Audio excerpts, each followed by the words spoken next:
On this week's prequel episode, we follow up on our It Ends With Us listener polls and preview the Weston game, Get a Clue.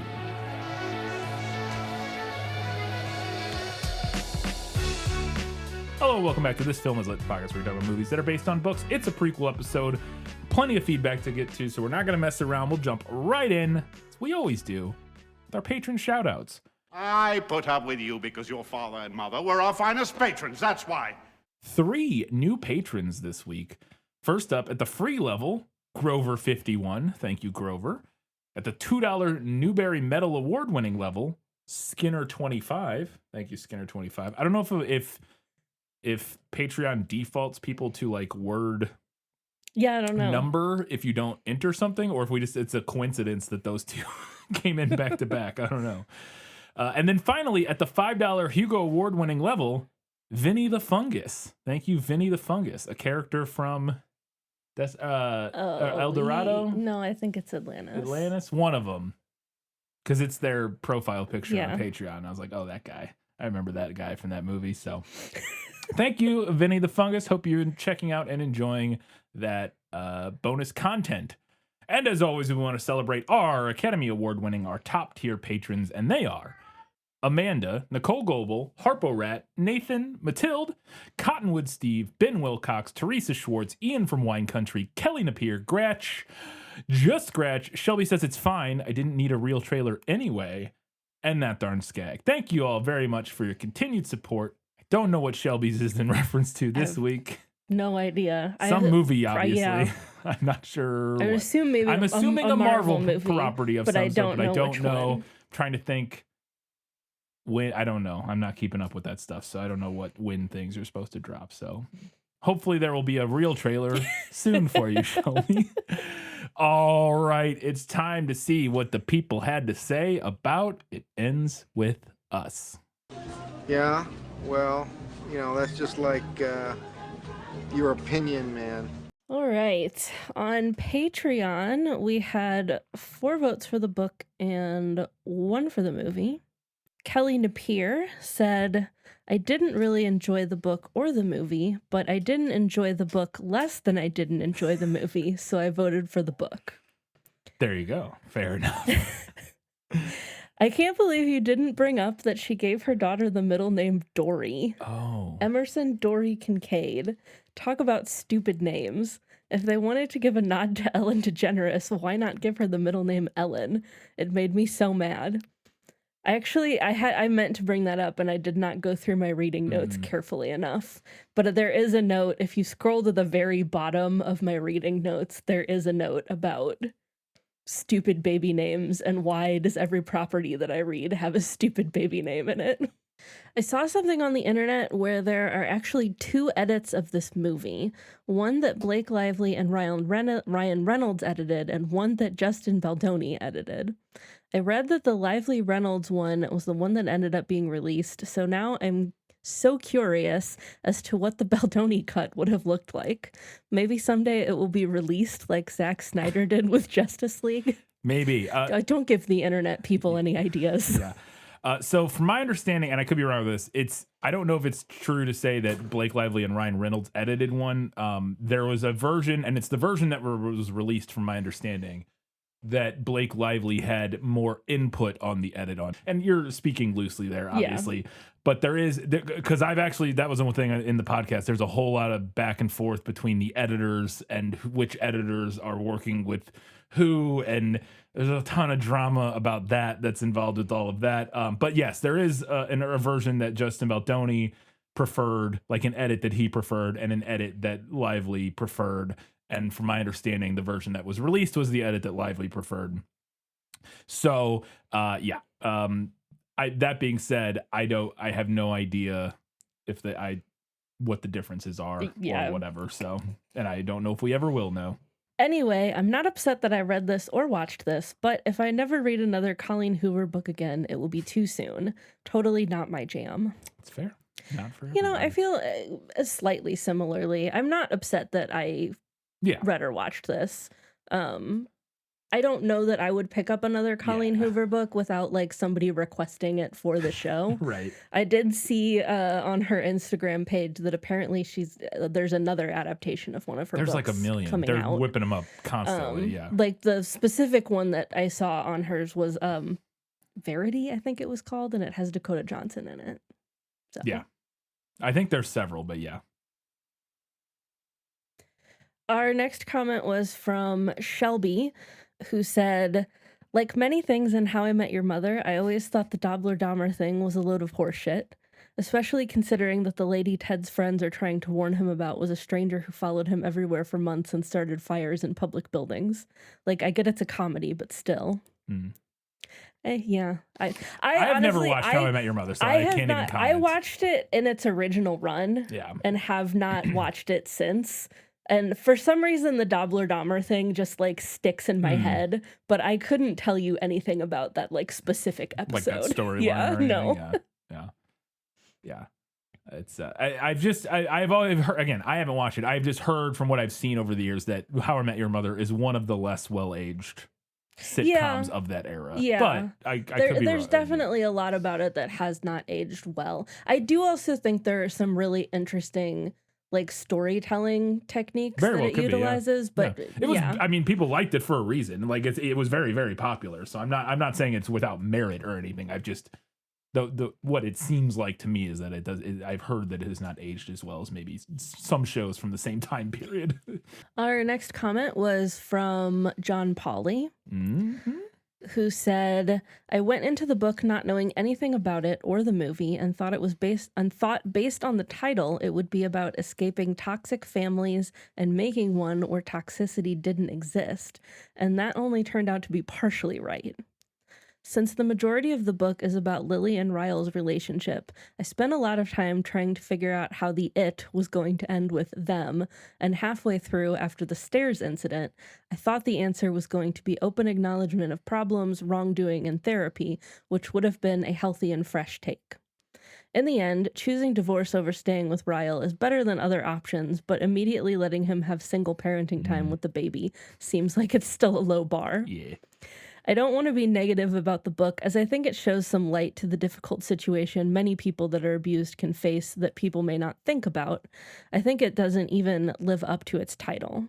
The it of abuse was still experienced by Lily, and while I'm glad the character's getting divorced, she's still accepting a normal relationship with her abuser via shared custody. I feel a better ending of the abuse would have been the character finding a relationship that doesn't have abuse. ? And that just didn't happen in this book. Maybe it happens in the sequel. There was an excerpt in the audiobook afterward for Atlas's POV immediately after the events of this book, and I found it interesting what the author would have to say for that relationship, but Atlas putting Lily on this pedestal and not seeking any other romantic relationship other than her for more than 10 years is not very healthy either. Could have done without so many Ellen DeGeneres references. Yeah, so I think what you're saying is a better ending of the abuse would have been finding a relationship that doesn't have abuse. I think that's the implied ending of the story, for sure. At least in the movie. And because you said that farmer's market scene's in the book. That's the implied ending. Obviously, we don't see it, but that is the implied ending: is that she ends up in a relationship with Atlas that is not abusive. I do think it's maybe a little oversimplified to say that the it in the title is abuse. Yes, no, it's the cycle of abuse. When she says, the line specifically is referencing at the end when she says it ends with us, she's talking about the cycle, meaning I am not passing this on to you. Yeah. Is what she's saying in that scene. I am not continuing this cycle in a way that will affect you, the baby. Now, you can argue whether or not that's the case, the fact that she allows this abusive guy to be in the baby's life from day one, seemingly with very little work having been done on himself. That's a whole different conversation. But in her mind, she is not, the child is not being raised in an abusive household. Right. So thus ending the cycle of abuse, it ends with it. Like that's what it's implying. But yeah, I completely agree about the point about Atlas not, was that mentioned in the book that he specifically didn't seek out other relationships, or did he just not? Or is I don't think he ever mentions being in another relationship. But you also don't recall him I don't specifically recall mentioning him. like I avoiding don't or recall waiting for him her or anything specifically. like Yeah, that. there is a scene where he says that he did like come to try to find her when she was in college, and then he like saw that she was in a relationship with a guy at that time and was like, oh well, and like left. Okay. But I don't recall, and I could be Yeah. misremembering this. I don't recall him specifically saying that he like He like waited for her was celibate, like yeah. voluntarily celibate for 10 years or whatever. Yeah, because that I agree. But even still, I think that still comes across in the movie. I think even still in the movie, even if you don't know that he was like not in a, well, because in the movie they changed that, I guess, to be fair. No, so the girlfriend that he mentions in both the book and the movie, it ends up was not real. Oh, okay. He just said that so that she wouldn't feel like he was I don't think the like- movie ever.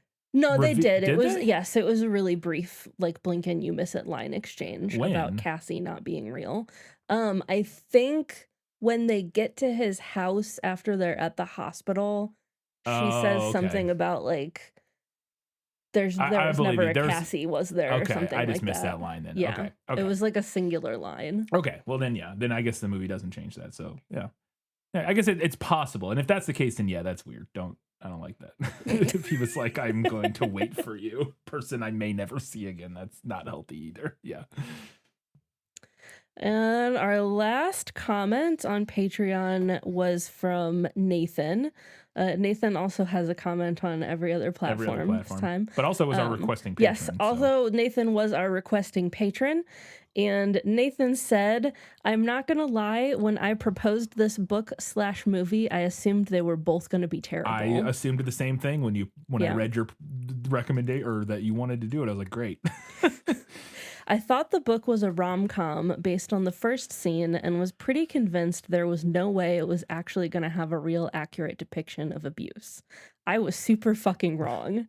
As a guy who has never been on the receiving end of physical abuse, I came in knowing only that you are supposed to leave an abuser the first time something happens. I really felt anger at Lily's mom because how could she stay in that situation and endanger both herself and her daughter? I realize that's victim blaming, and I would never say that to a victim, but it was still in the back of my head. I say all this to say that I feel like I was perhaps in many ways the target of this book, and the fantastic job it does of cultivating empathy. After the first abuse scene, I kind of justified in my head that he was just angry the one time, and his hands are his livelihood, so his anger makes sense. After the second time, I knew this probably meant the relationship had to end, but they were so closely tied because Ryle, I'm with y'all that this isn't a real name, despite the fact that I looked it up and apparently it is, was siblings with her best friend, and she was so excited to be an aunt. She provides the thinnest fig leaf of reasoning that Ryle isn't her dad because he apologizes afterwards, so she shouldn't treat him like she thought her mom should treat her dad. I was willing to accept this because breaking up would be awkward and leave a weird dynamic between Alyssa and Lily. All in all, I don't think I would have behaved any differently than Lily did. The book does such a good job of putting me in her position. I think it's honestly pretty brilliant. It led me on exactly the journey that it was trying to. Yeah, I think that's at its strength. That's what the book is doing, or at its best, that's what the book is doing. For sure. I think the movie did overall a pretty good job of creating a similar vibe, but in a different way. I didn't like the unreliable narrator twist at all because I think it really undercut the journey the book took me on of knowing what really happened, but being willing to excuse it anyway. However, I think the film establishes a low-key sense of malice underneath the actions and words of Ryle.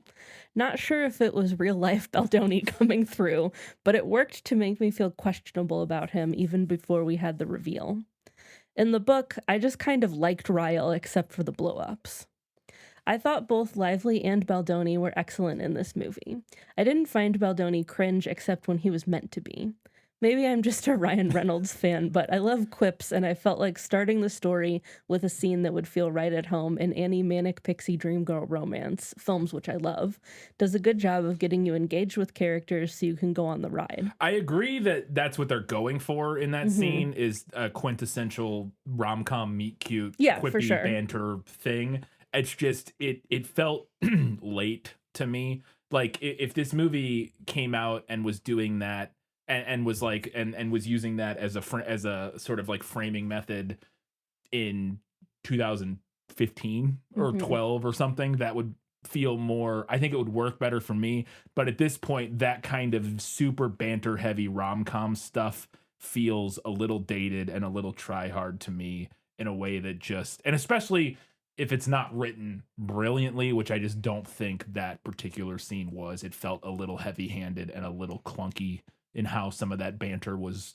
inserted and working, or not working, in my opinion. But I agree, that's definitely what they're doing. They're playing on the Manic Pixie Dream Girl kind of like super canon, like super, again, just bantery meet cute, where immediately you're like, these two, look at them.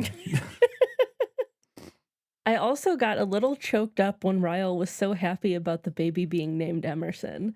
I had it in my notes how sweet it seemed and was shocked to hear Brian found it so corny or poorly delivered. Yeah, I don't know. It's obviously different perspectives, but it just, the way it was delivered, something about it felt very fake to me. But yeah. I think Atlas gets a bit of a bad deal in the movie. I honestly felt like the flashbacks did a lot less for me as far as developing him in the movie versus the book. I think that's fair. I can see that. Yeah, he doesn't have a ton. Yeah, he's kind of not a super compelling character in the movie. He's like he's just not Ryle. Yes, like, that's like his character. Yeah, his character isn't being not Ryle. Yeah. Being in Lily's head via the diary made the past events seem more impactful for him and her. I also thought the time spent at Atlas's house seemed longer in the book, and he was so kind and willing to be what she needed. It works to counter the paternalism he displayed earlier at the restaurant. Even his comment about being there if she was ready to fall in love again didn't feel so self-serving, because he seemed willing to never see her again if that's what she chose. I agree it didn't feel self-serving. It's just in the context of the story as a whole. I think for his character it's fine, and I agree that it didn't necessarily feel self-serving for him as a character, but in the context of the story, pulling out from more of a critiquing the author as opposed to like a specific the whole thing recently, but critiquing it more from a Doyleist perspective as opposed to a Watsonian perspective, which is just, for people who don't know, Watsonian is when you talk about, I think I'm getting this right and not backwards, is when you're discussing character motivations and stuff within the context of the story versus pulling back to a Doyleist critique is critiquing the actual author and like their kind of intent on stuff. From that perspective, I think that it belies a slightly paternalistic motivation by Hoover while writing that, but I think within the context of the character it works okay. I don't know how I will still explain that, but yeah.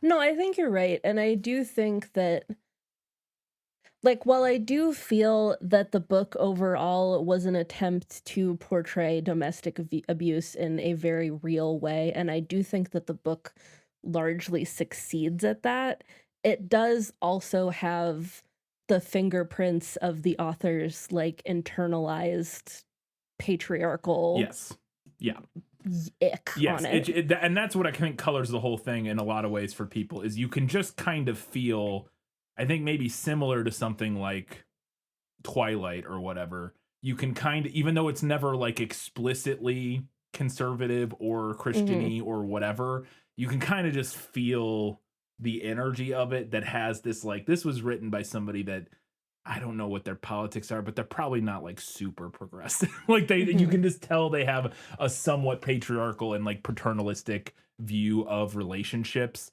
that, while not like deeply problematic, they're not like right. And I don't even know that I would say it's necessarily like, I mean, it probably is colored by like conservatism or something like that, but I'm saying little c conservatism and not like modern day movement conservatism is how I was using that in that particular instance. But I'm talking more about the type of thing that is just hasn't been like unpacked by a person. I agree. I think that's true. I think it's more likely that it kind of patriarchal because we live in a patriarchal society, and even if you are a very progressive person, if you don't ever bother to do the work of like unpacking that, Yeah. it's still going to be in everything Yeah. that you put out into the world. Yeah. And this is a little bit of that unpacking has been done, but like just Yes. a little, just like a tidge. a tidge. But and again, maybe that's to the benefit of, I could see this similar, it's a similar argument to like the Barbie movie thing to some extent of like, I can see the value of a story like this that has even that perspective of being fairly patriarchal, in that it can speak maybe more effectively to people who are deeper into that Yes. Yeah. patriarchal mindset and like have never at once thought about examining, like the dynamics of like spousal relationships and really like the people who are most, I don't want to say the most susceptible to like domestic abuse, because it's across the board and all it whatever, but there is a huge portion of society who are deeply ingrained in conservative patriarchal societies who are in abusive relationships and don't even realize it, Yes. or even if they do realize it, think it's their duty or think it's fine or what, blah blah blah, whatever. And I think maybe this kind of story that isn't coming from like a very like super progressive angle of like, well, let's destroy relationship hierarchies and like blah blah blah, like she doesn't leave her relationship and form a polycule or whatever, you know what I mean? Like there is Right, there is a framework and an ease of access Yes. in what this story is doing for maybe the audience that would need this message the most. Yeah. Potentially. I agree. That I think works in a similar way, where it's like, yes, what it's doing is not particularly like super progressive or revolutionary at all, but it might be important to the people who need it. Similar to like the Barbie movie, where it's not, it's not doing anything super revolutionary. It's very, very entry level feminism level takes, but there are people who need entry level feminism. The number takes. of social media posts from middle-aged moms that I saw after who were completely blown away by realizing things. Yeah. And it's one of those things, it's like, and of all the things, and that was maybe the funniest thing about the Barbie movie to me, it's like, of all the, that's maybe the best place to have the most boiler, like base level, entry level feminist discourse is the Barbie movie, because it's for little kids and parents, and it's a mass market, mass appeal thing that huge swath, like they weren't targeting that movie towards film scholars and people in academia, and like that's not who that movie was necessarily for. And so I think there's a similar thing here. Nathan closed out his comment here by saying, overall, I was pleasantly surprised by both the book and the movie, and I'm glad I suggested them, even if I did it with much different expectations in mind. Well, we went on a similar ride there, Nathan. Over on Facebook, we got quite a few comments. Yes, we did. And I have some thoughts on some of the comments. Yeah. But we're going to start with Nathan's comment on Facebook. And on Facebook, Nathan said, definitely going with the book, but I liked the movie too. I agree they nailed the casting for young Blake Lively as far as being a lookalike. I'm not sure about the portrayal, as Isabella Ferrer I don't know, plays the character with way more confidence than in the book. I didn't feel like it really affected the movie, except it makes her feel older and more contemporary to Atlas, which erases the 18-year-old fucking a 16-year-old that the book presents. It also makes sense that as a slightly older kid, Lily might be more confident like grown adult Lily. I don't know. I obviously can't compare her performance to the book, so I don't. I thought she was good. She was good. Yeah, I don't think he's even saying she's bad. He's just saying that it's a different. Yeah, she has more confidence. Slightly different take. Yeah. We got a comment from Crystal, sliding in like an hour before we were gonna record right at the deadline. And Crystal said, I'm going with the book on this. The movie actually made me miss 50 Shades of Grey. At least that movie was ridiculous enough to make me laugh. It Ends With Us was forgettable. What was good, I ended up watching this with a friend who is not chronically online like me and had never heard of the book. She was actually surprised at the reveal of him being abusive.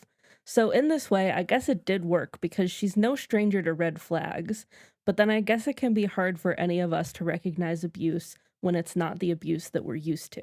Yeah. Well, and there's also an element in the movie of like, well, obviously the red flags, but we'll get to it later. But like the edited memory thing, we'll talk more about that in a minute. But yeah, what was bad?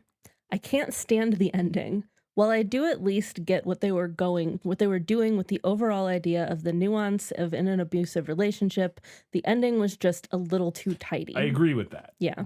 She has a heartfelt moment explaining to him why they shouldn't be together, and he tearfully agrees.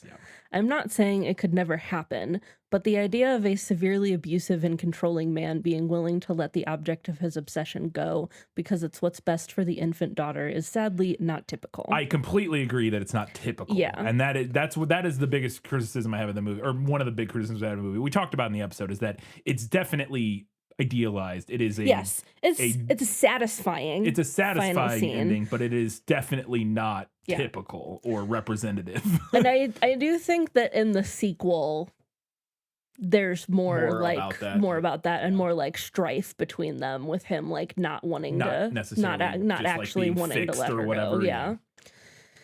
By the way, the best portrayal of an abusive relationship, in my opinion, is Kevin Can Fuck Himself. That's on the watch list. I've recommended watching that several times, and we just never gotten to Have you? I don't remember you recommending It's a TV that. show. Yeah, I know it's a TV show. 2 seasons, yeah. But it stars what's her name from Schitt's Creek, the daughter. Oh, she's the wife. It's a sitcom that is not a sitcom. It's a sitcom. It's this very interesting creative like device where it's initially presented like a standard sitcom where the wife is in a relationship with an obnoxious guy who like she hates. It's like a classic 90s sitcom or whatever, like King of Queens or whatever. But then and it's shot like those parts where she interacts in the main set with the husband and stuff are all shot like a standard like multicam sitcom, but then she will like walk into the other room and it will switch to an entirely different show where it's like just her and it's shot like single camera, dramatic lighting, doesn't look like a studio sitcom or whatever, and it's about how much she like hates her husband. His name's Kevin, like Kevin Can Fuck Himself, I think is the thing, and about like how their relationship is a disaster. And I don't know the specifics. I've intentionally avoided any like looking at anything on it because I've heard it's interesting and good, and I believe it's only 2 seasons and then it ended, so it is on my list. I've heard it's very good. Okay, so now I'm just gonna like rapid fire a couple short comments that we got that I then want to talk about. Yep. Okay, so first off, Jasmine said, I choose podcast. Yeah. And then Jessica said, gun emoji to my head and no other choice, I'm going book. Ian said, hard pass on both. Yeah. And Andy said, what's like a Sophie's choice, except the issue is that you want both to go. The agony of knowing one of these is still out in the world and you are helpless to prevent it. I also choose podcast. Yeah. And then we also got a comment, I think from Kevin, that was just like a gif of what's his name making like a disgusted, confused face. I don't remember what it was. I know there was a GIF. Yeah, there was a GIF comment. I just don't remember what the GIF was. So okay. And first off, I want to say, Jasmine, you're exempt from this because I know you listened to the episode. But I feel like, and maybe I'm wrong, I feel like we got some comments this week. Yeah. From people who didn't read the book, didn't watch the movie, and also didn't listen to our episode. Yeah. Because some of these I feel like are just like pithy dismissive of the property as a whole. Yes. Which we spent a lot of time talking about in the episode. Yes. Yeah. So the fact that we got comments that were like that, I'm not mad, but I am disappointed. Yes, there is a little bit of disappointment. I agree. I'm not mad, and it's fine. And if it's not your thing, totally fine. If you weren't interested in it, totally fine. Also, we've said before, if you don't watch or read or whatever, you can still comment if you want Yes. to. But specifically, I guess we've never specifically clarified that in that instance, I would prefer if you've listened to the episode. If you have not consumed any content about Yeah. this thing, and you're just like assuming that we're gonna agree with you. yeah, or maybe not even assuming we're gonna agree with you, but just like, I don't know, it's hard to describe. Yeah, I guess disappointing is the thing. It's just like, because I think disappointing is the right word for it, because we went in with a similar mindset of, and so I don't even like, we're not even critiquing you for like having the thought like this property is useless or bad or should be gotten rid of. Like, it's fair to have that thought. It is a little frustrating after our episode comes out and then we get feedback that is like, this property is pointless. And when it's like our whole conversation was about like how we kind of thought that was going to be the case, and then that wasn't the case. Again, it feels a little bit like, well, you didn't listen. Okay, so you didn't watch it, you didn't read it, and you didn't listen to our episode. Or if you did listen to our episode, you're just ignoring everything we talked about. Yeah. You know what I mean? So that just comes back feeling a little bit like disappointing. Yeah. Again, it's not like, it's fine. It's not a big deal or anything like that. It's just a little disappointing when you get that sort of feedback, specifically because we were so surprised and interested to have that discussion about how we were surprised that this story was maybe more compelling, more interesting, and had more to say than you would generally think from the cultural conversation about this property. And it does at times, there is an element, which you see this the other way a little bit too. Because there is an element of like, well, this is like, there's like a little bit of passive sexism and just like, this is the thing that there is surrounding this property, I think, a lot of passive, like casual misogyny. Casual misogyny. You know, I said we've talked about it. We talked about it with Twilight. We talked about it with 50 Shades of Grey. We talked about it with this property. Yeah. And I think this property's biggest sin might be being popular with women. Yes. Yeah. I think there is an element of that to it, is that the people who are into this book, I understand, are maybe not the most academically like the people that this book is most popular with are not maybe like the most like literarily engaged people that you've ever come across. You know, they read a lot of like kind of pop literature and stuff or whatever, and maybe engage with literature in a way that you think is more surface level. And I have those criticisms of people. I've had the criticisms of the way people engage with media and stuff.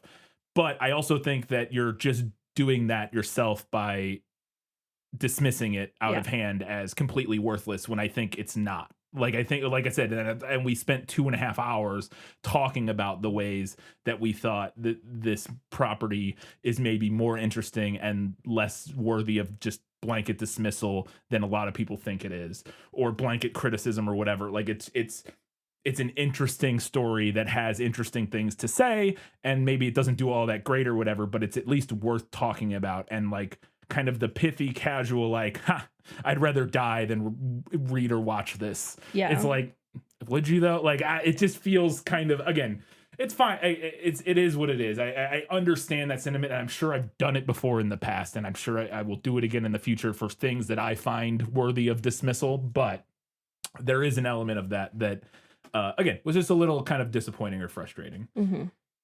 All right, moving forward from that, we had a comment from Mladen, who said, I choose neither. Initially, I was going to give it to the movie, but in this case, I feel like if I have read the book, I would have chosen the book over the movie. I rewatched the movie for this episode, and my thoughts are the same as when I saw it before the scandal. It was fine. The acting and directing were just fine. One of my nitpicks about the movie are the first 3 flashbacks to Atlas before we meet the grown-up version in the restaurant. I feel like they could have replaced those scenes with moments of Lily's father being kind in one scene and abusive in the other.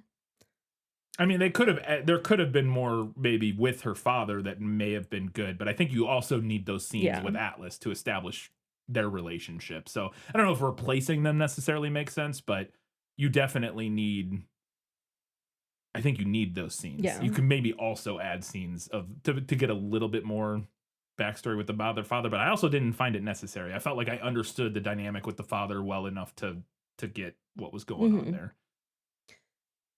Atlas in the movie looks too clean to be a homeless person.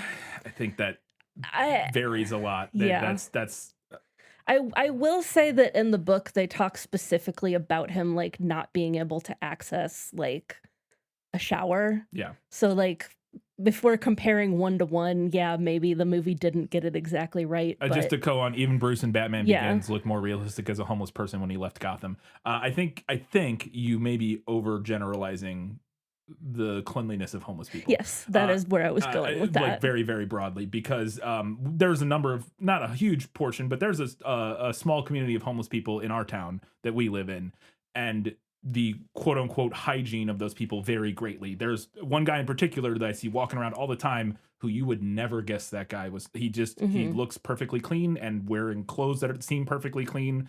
I've never been like super close to him to know, but like at a distance from when he's walking down the street, he just looks like a guy. But you see him sleeping out on benches and stuff around town, so he is absolutely unhoused currently. But you know, there's a lot of resources. Again, it also depends on. There are a lot of resources for people. Like we have several like resource centers in our town where people can go and shower and do laundry and all that kind of stuff. And some of them do, and some of them don't. And so it really just depends. Yeah.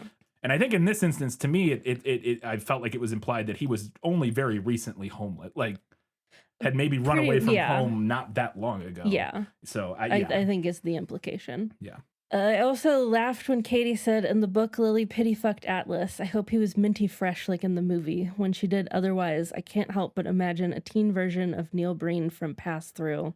It's clean, Lily. It's all clean. Now let's fuck. Like when he's throwing the cans out of his trailer or whatever in the desert. I don't remember that at all. I haven't watched. There's an episode there, Pass Through, I think it is. Yeah. He's like, he's trying to seduce that one girl. He's like cleaning out his trailer. He's like throwing like empty cans of tuna out, and it's like disgusting. He's like, it's clean. And she's like, what? He does. In the book, it is specified that he starts like showering and doing laundry it's at also her house. in the movie clarified that because he comes over and showers and she gives him fresh clothes and stuff like that's Anyway, a great episode, and I was surprised you guys covered it this soon. Last comment on Facebook was from Lassa, who said, hello again. I haven't read the book, but my girlfriend showed me the movie last year, and I think this warrants to post the Letterboxd review I wrote for it at the time. So this is a transcript of Lassa's Letterboxd review. This isn't just bad, it's fascinatingly bad. The topic is horribly mishandled, the dialogue is laughable, the twists and turns are mind-boggling, and the costumes are god-awful. Fascinating. I disagree with all of those. I disagree with all of that, too. Lily dresses uniquely, but I don't think her costumes are bad. She dresses ridiculously, kind of. It's very She's unique. artsy. She's artsy in a way that is, you know, going to be specific off-putting thing. to some people. Yeah, it's definitely not everybody's style, but I don't think it's particularly, like, bad. And everybody else dresses fairly pretty normal. Normally, so yeah. While watching, I switched between amused giggles, being annoyed, and extremely confused, and for a lot of it, I was blaming first-time director and co-star Justin Baldoni. Then my girlfriend revealed the backstory of this travesty to me, and I got incredibly angry.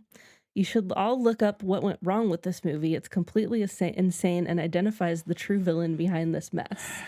I don't know the implication there. You didn't say it outright. The vibe I'm getting from that comment is that you're implying that the true villain behind this mess is Blake Lively, which is not true. Yeah. Based on all of the stuff I have consumed about the behind the scenes of this movie. She was not, again, and we've outlined this a little bit, she was not like a perfect person to work with by any stretch, from what I have heard, and I'm sure she was annoying to work with at different times. But the issues with this movie, again, I don't even think there are that many issues with this movie as presented. It's not like an incredible movie, but it's not like awful or anything. It is a perfectly serviceable movie for one. So that just goes back to just disagreeing with your assessment of the movie as a whole. Again, I don't think it's like a great movie. I don't even think it's necessarily a good movie. I think it's a perfectly good at what it's doing movie. Yeah. Which is, it's being a romance drama that is shedding a light on domestic abuse with a questionable ending, which is fair.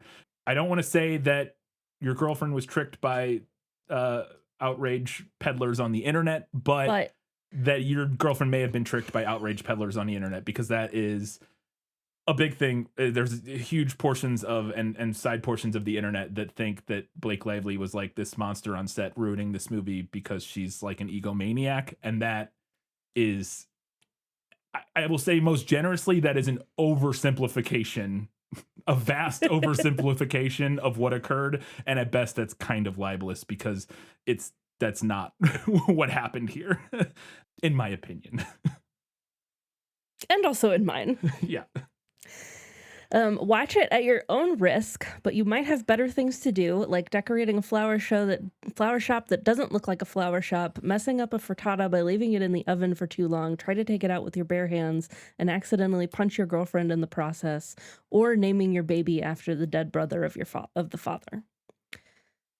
I wouldn't say he accidentally punched her. I think the reveal at the end was that it's very clear that he intentionally hit her. Yeah. Also, the flower shop looks like a flower shop. It looks like a very fancy. Yes, it's a very fancy flower shop. Yes, but it looks like a flower shop. It's like a downtown cool girl, it's like expensive flower shop, cool like Hoyt flower shop or whatever, or Hoyt flower shop. But it's not. It looks like a flower shop. Yeah. It actually doesn't even look that. My mom works in a flower shop. I was gonna say, and it doesn't look that different than my mom's flower shop. And now it looks like a trendier city version of my mom's flower shop, but it's not actually that. Like my mom's flower shop looks very similarly like Arrayed. Eclectic and weird and full of stuff. And I was like, I actually thought they kind of nailed what a high end flower shop boutique would look like.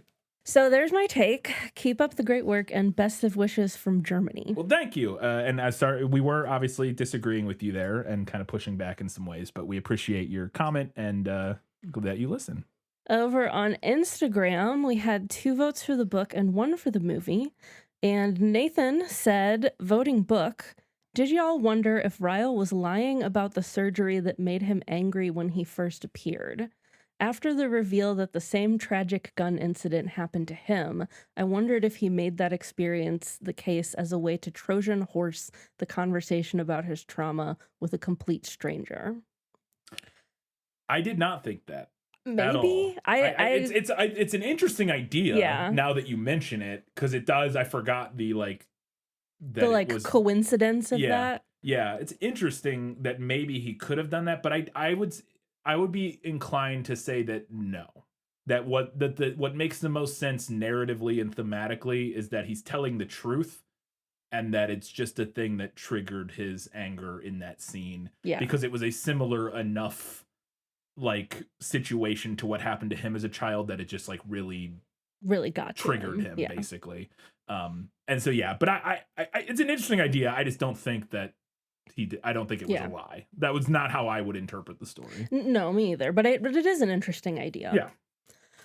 Also, I don't think neurosurgeons are generally the ones involved in an emergency for gunshot wounds, even if the damage was to the brain. I don't know. I'm speculating the same way you are here, but my speculation would be the opposite in that I would think it absolutely would be a neurosurgeon if you were shot in the head. Like if there was no damage to the head, probably no reason for him to be there. If it's shot in the chest, they're not going to call the neurosurgeon in. If there's damage to the brain, I think you might. Now, yes, neurosurgeon. Yeah, and especially because I'm assuming what's going on there is that obviously initially the ER doctors or whatever are doing whatever they're doing. Yes. But then they stabilize the patient to a point where, okay, now we got to do some brain surgery. We're calling the brain surgeon for that. Or not, so I am also speculating, but I feel pretty confident that a neurosurgeon would be the person who would be called in to do a brain surgery if one were needed. Our next comment was from C.O. Ray, who said 100% the book is better. And then tagged Colleen Hoover. God, I hope she didn't listen. Actually, I hope she did. Actually, I hope Colleen Hoover did listen because I feel like we were pretty fair. Fair and had a very interesting conversation about her book and the movie. So at Colleen Hoover is the best. She has such an incredible way of writing that makes me feel all the feels. There you go. Yeah, I'm glad that was not necessarily the experience I had reading the book, but I'm glad that you have that experience and that you have someone who fills that for you for reading. And then we had a comment from Tim Wahoo that said, movies are always better. There you go. You decided to read that one this time. Consistency Yeah. with Tim. We love the consistency. There's a little bit of inconsistency when you choose to read his comments or not, though. Sometimes it just doesn't feel worth it. I know. But also, like, if there are other comments, I feel bad leaving just his out. Yeah, So, it's fair. over on Threads, we had 1 vote for the book, 0 for the movie, and 1 listener who couldn't decide. And then we got a comment from Sending Stuff to Luke, which I assume I'm is pretty also sure this is Nathan, yeah. based on the comment Yeah. left. This person said, voting book, fuck Justin Baldoni. Sorry I ran out of things to say about the book and movie. Yeah. I'm pretty sure that's Nathan. Yeah. Over on Blue Sky, we had 1 vote for the book and 0 for the movie. And Nathan said, voting for the book. One of my favorite parts of the book that understandably doesn't make the movie is Atlas's poker buddies. Towards the end of Lily's stay with Atlas, some guys show up at his house. She's understandably scared, but Atlas lets her know they are his poker buddies. She lets them in and joins their weekly game. They are super likable and even take it in stride when she tells them about her abuse and pregnancy. They just immediately take her side and act as a sort of soft reintroduction to society again for Lily. I agree. I totally understand why that didn't make it into the movie. It's a lot of extraneous characters that we never see again. Yeah. But I did think it was a nice scene in the book. And finally, over on Goodreads, we had 2 votes for the book and 0 for the movie. And Nathan said, voting book, one of my favorite book moments happens in the same conversation Katie read with Lily and her mom. Lily's mom reveals that she realized Lily was silent at the funeral on purpose and says that she appreciated her doing that. Along with the whole conversation, it really works to humanize the mom. Yeah, that's interesting. You didn't mention that in the and I thought that was when I read that, I thought that was interesting, or it would have been an interesting thing. Well, it's different in the movie. They do it differently, so it wouldn't play work. it slightly differently. Yeah, and I just wanted to thank Nathan for going through the lengths to comment on everything to get our engagement up. Yes. Basically, I assume what you're doing is just taking what you would have written all on Patreon and just parceling it up between the different. But keep doing that because again, it helps engagement on other platforms, and it makes it fun to read your different notes instead of reading them all in one big block. We get to split them up a little bit, which is fun. And our last comment on Goodreads was from Miko, who said, I have literally 0 knowledge of any controversy regarding this property outside occasionally seeing people trash Hoover's writing. Maybe that's why I thought the chemistry of the 2 leads worked. Okay. I was expecting something way worse based on the book's reputation. See, this is the thing. Yeah. Yep. Though there's still some very clunky stuff, like how Ryle says, quote, this is a very special hand that has been through almost $500 million worth of education, literally 2 pages before he burns it. Was that supposed to be setup and payoff? Yes. Yeah, I think so. Yeah. My main gripes about the book aren't with the subject matter, and the attempt to talk about abuse feels honest. I prefer the book's version of how Lily reacts to the abuse. She doesn't edit the memory, something that feels passive and automatic in the film, but makes up excuses and otherwise convinces herself that it's not a big deal. The active refusal to see the problem and do something about it works better and feels more real. At least I can relate more to coming up with excuses than denying the thing in the first place. I think that's an interesting point, and I think both work in different ways. Yeah, I think both have their merits. Yeah, I think both work in different ways. I do think what you're saying makes a lot of sense, that like active refusal to see the problem and her denying it in us seeing it as the audience and seeing that she's like that she's just refusing to acknowledge what is happening. But what I like in the movie is that it takes us on the journey with her better. Yeah. By doing the edited memory thing. I think because the other red flags are all still there. Like everything else about the relationship is still there. And it all even helps. I even think I wonder if part of what like the performances and stuff and like the writing that people think is like bad and weird, if some of it is in reaction to that, because like some of the ways that she reacts and their relationships and they interact with each other feel really weird and incongruous with what we see. You know what I mean? And it makes it feel like weird. Like Yeah. it almost makes it feel like there's something wrong with like the script or whatever.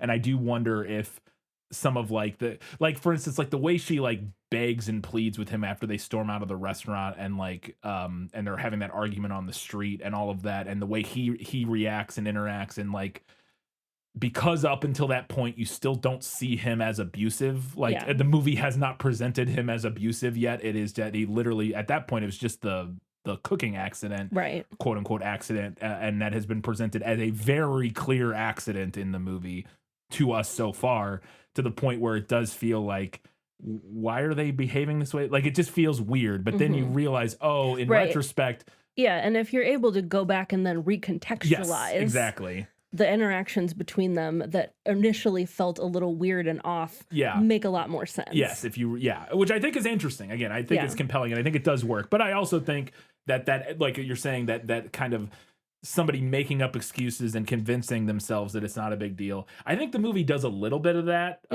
eventually, like later. It at least tries to. But yeah, it's a different perspective. And I think both work in their own ways. Like I said, I think they both have merit. I also think that potentially, like purely from a practical standpoint, when you're talking about like reading a book versus watching a movie, I think that the book's version might have been a little more difficult to make really compelling.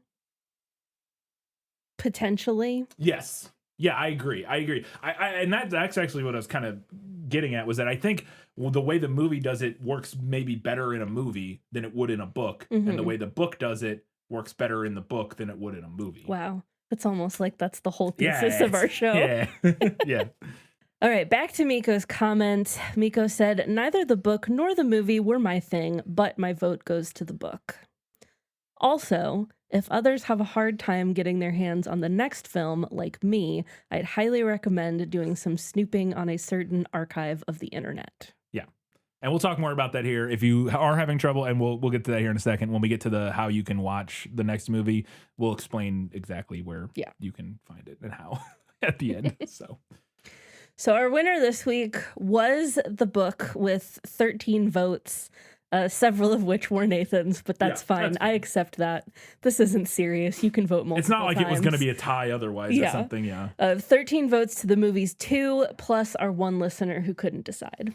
There you go. All right. It's time now to preview our next book, The Westing Game. Turtle is a girl who loves a dare. Bet is $1 for every minute I stay in the mansion. What she discovers is a mystery buried within the final wishes of a millionaire Greetings from beyond the grave. who has turned his will into a game of clues. The second clue is aunt. A match has been found. The Westing Game is a 1978 mystery book written by children's author and illustrator Ellen Raskin. I went and looked at her other stuff that she's written and did not see anything that I recognized. So I think this might be her like biggest thing. It is a middle grade novel, and it is a Newbery Medal winner, which is an award that recognizes the year's most distinguished contribution to American children's literature. Yeah. I wonder, that's interesting when you said this is like the main thing you think she's done or whatever. It's interesting because I don't think I've ever heard of this book. I don't think I've ever read it. But for some reason, the name Ellen Raskin, like... She also did a lot of illustration Maybe as well. that's it. I wonder if she had illustrated books that I was aware of or something. Probably, because the name, I'm like, why do I know that name? And maybe it's just similar to somebody else's name that I'm thinking of. I don't know. But something about Ellen Raskin, like, really triggered something in my brain of like, I have seen this name before. At the time of the book's publication, Kirkus Reviews called it, quote, a super sharp mystery, more a puzzle than a novel, but endowed with a vivid and intense cast. If Raskin's crazy ingenuity has threatened to run away with her on previous occasions, here the complicated game is always perfectly meshed with character and story, confoundingly clever and very funny. The Westing Game ranked number 9 all time among children's novels in a survey published by School Library Journal in 2012. And in a retrospective essay about Newbery Medal winning books from 1976 to 1985, literary critic Zena Sutherland wrote of the Westing Game, Quote, still a popular book with a group of readers who are mystery or puzzle fans. In retrospect, this seems more entertaining than distinguished. Its choice as a metal book underscores the problematic question, can a distinguished book also be a popular book? I would say yes. Yes, of course. Like what? And all the better if it's both, I think. Yeah. In 2025, Publishers Weekly revealed that Ellen Raskin's estate had 2 unfinished works in manuscript form, one of which is allegedly a sequel to the Westing game. However, no plot details, titles, or excerpts have ever been released from the sequel. So I don't know if they're planning to do anything with that or not. My hope would be not. Yeah. Personally. Yeah. Just let it stand. But whatever. Unless they also had some notes from Ellen Raskin that was like, please finish this and publish it. Yeah. Or whatever. Aside from the 1997 film that we'll be discussing, the Westing game was also adapted as a stage play in 2009. Additionally, in September 2020, it was announced that HBO had placed a script-to-series order based on the book. However, I was unable to find any recent information on that project. Fair enough. All right, that brings us to Get a Clue. Now, all she has to do is solve his murder. Nobody's gonna find out nothing, and if they do... The only problem is that everyone's a suspect.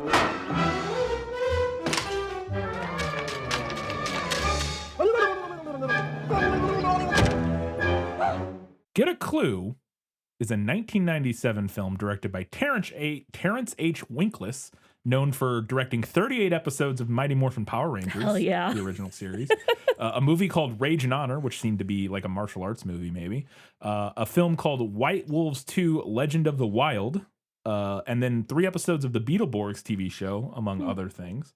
It was written by Dylan Kelsey Hadley, whose only other main credit, I think they had 3 writing credits, and the only other feature film credit, or maybe it might have been 2, and their only other credit was White Wolves 2 Legend of the Wild. So they both worked on these 2 films together. Was that one of the crazy, remember when we did Hatchet and we talked about all of the like quote unquote sequels to the movie that they were, but they all had like names that had like continually less and less to do? I feel like that might have been one of them. I have no idea. I don't think it's not related to Hatchet at all. Right. I'm sorry. I don't know what you're asking me. So when we did Hatchet, Yes. the name of the movie was A Cry in the Wild. Yeah. And then we were talking about how A Cry in the Wild had like a bunch of sequels. I vaguely remember that. Okay, spawned 3 sequels: White Wolves, A Cry in the Wild 2, White Wolves 2, Legend of the Wild, and White Wolves 3, Cry of the White Wolf. So it is interesting. Yeah, so it is. Yeah, those have to be unaffiliated. They're not, because I looked at the poster for this movie, and it seems to be about like a family like raising wolves or something. Like yeah. So we talked about that. I know it was a long time ago. We talked about how the movie specifically got a bunch of like unrelated, like straight to VHS sequels or like TV yes, that's movie what it sequels is. Or something. Yeah. So yes, White Wolves, A Cry in the Wild 2. It's like the Rambo first. Yes. It's like the First Blood Yes. Part 2 Rambo whatever thing. White Wolves, A Cry in the Wild 2 is a teen adventure film about 5 teenagers on a wilderness trek, so it's not related to Hatchet at all. In the mountains, who must work together to survive after their leader is injured with the help of a mysterious white wolf. And then White Wolves 2, Legend of the Wild is the sequel to that movie. Yeah. So, and then that might be a more direct sequel, maybe. Like, or you know what I mean? Like, anyways. So it is technically, that's weird. It has a technical connection to Hatchet somehow. You said that and it like triggered my memory synapses. Yeah. I'm almost done with my notes, by the way, because I've said this a couple times over the years, but I legitimately think this may be the movie that has the least information on the internet about it that we've ever done. There was nothing. I could find nothing other than the very limited Wikipedia article. The film stars Ray Walston, Ashley Peldon, Diane Ladd, Sally Kirkland, Cliff DeYoung, Sandy Faison, and Louis Arquette. So this was a made-for-TV film by Hallmark Entertainment and Showtime, and it aired on Showtime, so we do not have a box office. It also does not have a critic score on Rotten Tomatoes or Metacritic, and it has a 5.2 out of 10 on IMDb. As I said, I could find basically zero information on this film, period. Yeah. So that's all I got. I did find a couple reviews. These are from Wikipedia, and these were also the same reviews I found in other places, so I just included the ones from Wikipedia. Tony Scott, writing for Variety, called the film, quote, a satisfactory kid-pleaser and an intricate, complex romp whose outer characters and labyrinthine, or outre character, is that a word that I'm not... Whose O-U-T-R-E characters, maybe a word I don't know, and labyrinthine plot could use polishing, end quote.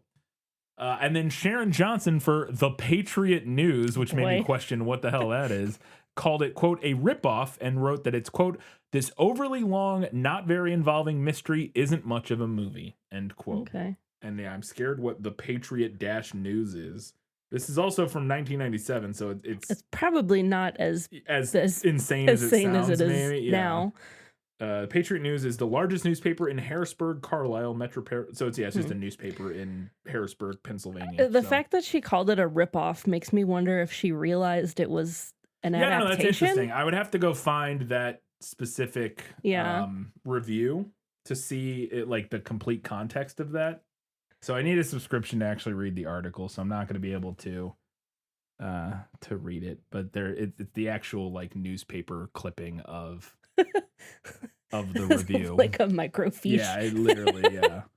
So, I love that. It's from the Sunday edition, September 14th, 1997, on page 75. Interesting. So, the Harrisburg, Pennsylvania. Yeah, that's interesting because I had not gotten the vibe that this was like an unofficial adaptation. I don't think it is. Anything. The other thing I could think would be that she's referring to some other movie that it feels similar to. Yeah, I don't know what it would maybe be. Maybe we'll see when. Yeah. Because I am wondering, like, partly because I've seen a couple different versions of like the movie poster and like DVD VHS case now, and they all say on them like based on The Westing Game by Ellen Raskin, which makes me wonder why they changed the title. Yeah, that's weird. And I wonder if they changed it to try to pick up some like buzz from some other, like maybe Clue. Clue is a decade. I know, before. but that's weird. the only thing I can think of. Yeah, I have no idea. Yeah, maybe. Yeah, it could be Clue because it's a mystery. So they're like, Clue. Like maybe Clue was blowing up on like home DVD or something. Maybe. Or, I don't know. Maybe so.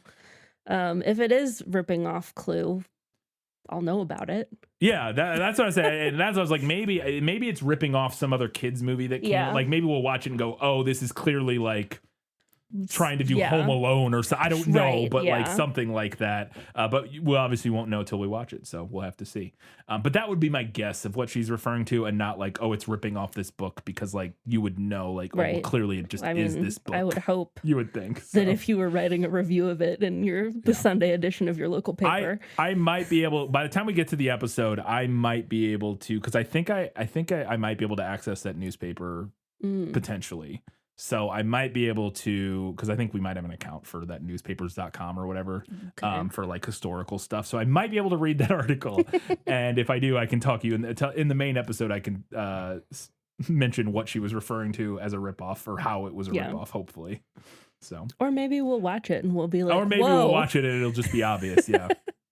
As always, you can do us a favor by heading over to Facebook, Instagram, Threads, Blue Sky, Goodreads, any of those places. Interact. We'd love to hear what you have to say about the movies we watch. We're just in time. We're about to have a storm roll through and thunder through all of our talking. So we got here. I just got an alert on my phone. I assume it's a severe thunderstorm warning. Yep, there we go. Yeah. So yeah, we're about to get hailed on. Hopefully not, but we'll see. So support us or engage with us on all those social media platforms. We'd love to hear what you have to say.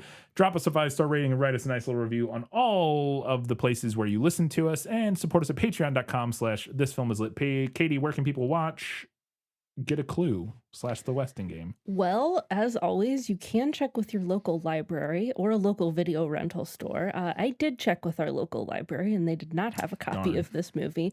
This also might be one where, like, if you have a friend or a relative that has just never thrown away their VHS collection from the 90s, maybe check with them. Maybe you could find it there, You can stream this with a subscription to Cineverse, or something called Dove Channel. Dove Channel is who owns the rights to this movie now, because Okay. when I looked at YouTube, like if you rent it through YouTube, it's through Dove Channel Okay. or whatever. So I think they own the rights. You can do, Which I think is just a spin-off of Hallmark, or it might even be Hallmark Channel now. probably, It might yeah, be now Dove that Channel. I think I don't, about it. yeah.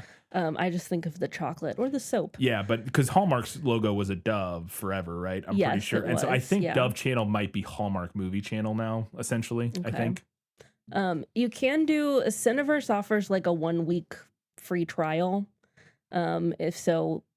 If you feel like you want to roll the dice that you won't forget to cancel that. Yeah. Otherwise, as Miko suggested, you can do a little poking around on the Internet Archive. Yes. So it's not. So Dove Channel streaming services, direct to consumer, OTT. Dove Channel offers a library of family-friendly and Christian-based programming. The channel is a partnership between Cineverse, then known as Cinedigm. Oh, those are the people that make projectors, maybe, or whatever. Because before movies at our theater all the time, it's like Cinedigm. Or no, that's Cinedigm with an N. This is Cinedigm. Because I'm pretty sure. I'm pretty sure the movie theater one where it's like Cinedigm. I think that's an N at the end. I think it's an M. I don't know. Well, anyways. We're going to have to go to the movies. We just went Saturday, Sunday, but they don't do that anymore. They don't do the Cinedigm thing, I don't think, anymore. Maybe they. Yeah, I don't think so. I don't. Or at least I don't recall it. Anyways, and the Dove Foundation. The Dove Foundation is a nonprofit that does like they're the ones who like rate the movies for like Oh God. like For like nonprofit on organization. Yes, that rates films, television programs, video games, and other media for their suitability for family audiences based on Christian values. Founded in 1991. And then headquartered in Grand Rapids, Michigan. It's best known for its Dove Family Approval Seal, a certification mark awarded to entertainment deemed appropriate for family viewing.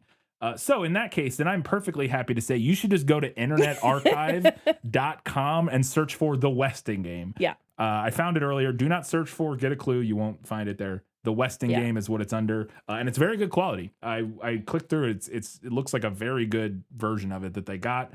And so, yeah, you can just watch it on Internet Archive, and you don't have to give your money to a weird Christian organization if you don't want to.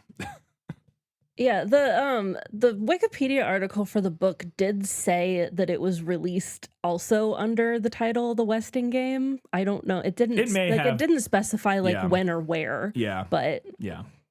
Who anyway, knows? So yes, those are the places you can watch it. I will say, as I was clicking through it, I was like, man. I don't know if it'll be any good or not, but it looks pretty good for a made-for-TV kids movie from 1997. It's one of those things people like, we don't make movies like this anymore, man. Like, I can't believe that a made-for-TV movie that nobody's ever heard of looks like that. Again, I say that I clicked through a couple scenes and it's not like it was like the most glorious thing. I just was surprised by how compelling it looked from the couple places I clicked through, which I was not expecting. So I'm interested to see what it is because I've literally never heard of it. I still don't know. I know it's like a mystery thing or whatever, but I have no idea like what it is. Yeah, it's like a kind of a murder mystery, like who gets the inheritance. So is it kind of like a what's the young lady detective? Nancy Drew? Is it like a Nancy Drew story? No, okay. It's like an ensemble cast. Oh, okay. Yeah. So it's more like an Agatha Christie novel, but for kids. Yeah, maybe. Okay. There's not really a. There's not a detective, right. Okay, but. fair. And it's a short book. It's like 180 pages ish. I read it in like 4th or 5th grade. That would have put me at like 10, 11.